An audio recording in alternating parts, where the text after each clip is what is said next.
Hey YouTube, I was just curious, have you seen that video of the Earth First people crying over the trees? Thought it was really funny. But you know what? I used to be one of those environmentalist types too. Now, I was never the kind of person to actually go and start crying over a tree. That's just ridiculous. But I did care about the environment, and I still do to some extent. But my viewpoint has drastically changed.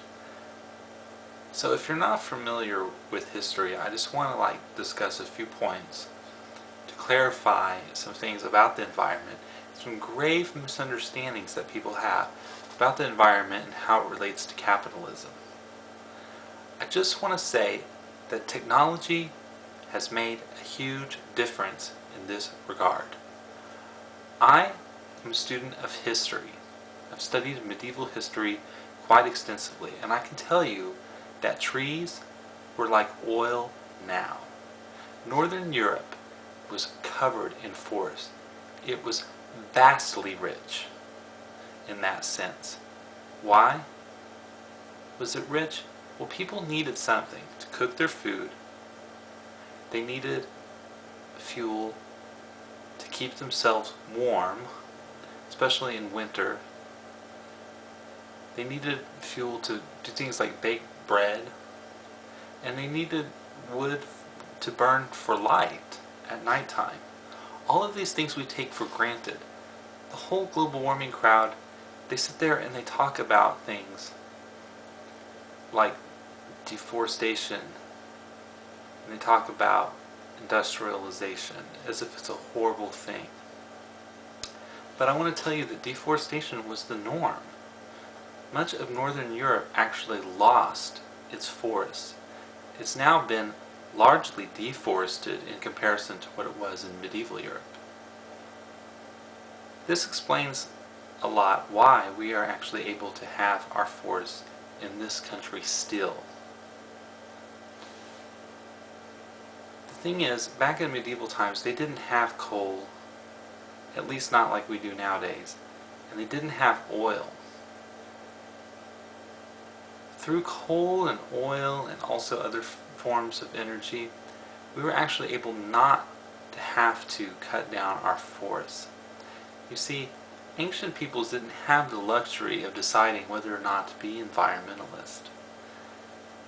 If anything, the environmental program, the environmentalist perspective, is all made possible by a society of abundance.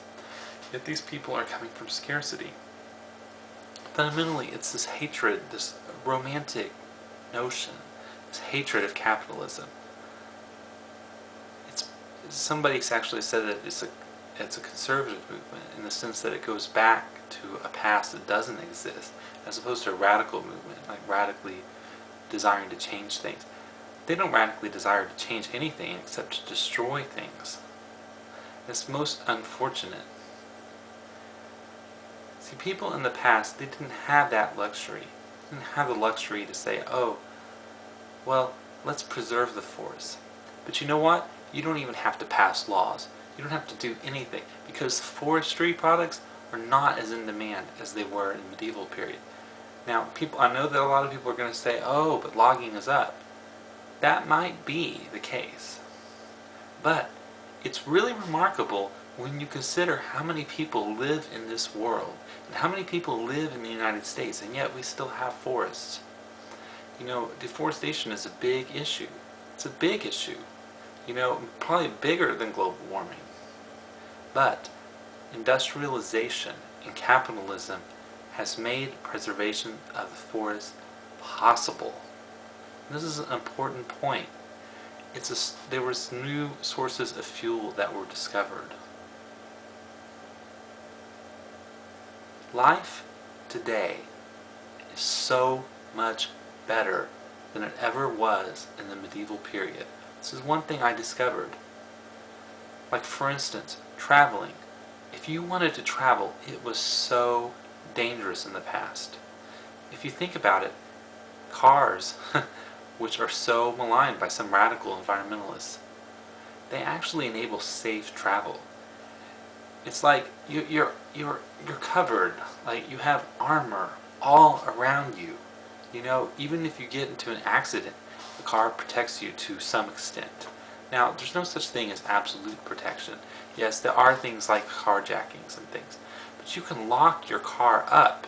You can call on a cell phone. You can get help.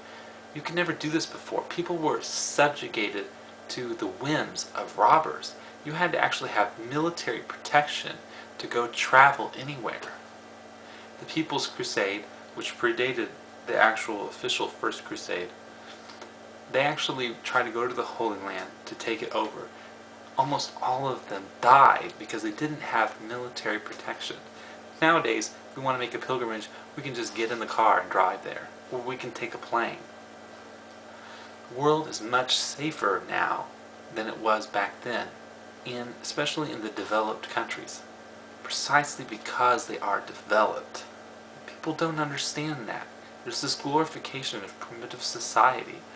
It's really, really very frustrating for somebody who's studied history. There are other things I could point out about history, but I'm going to leave it at this for now.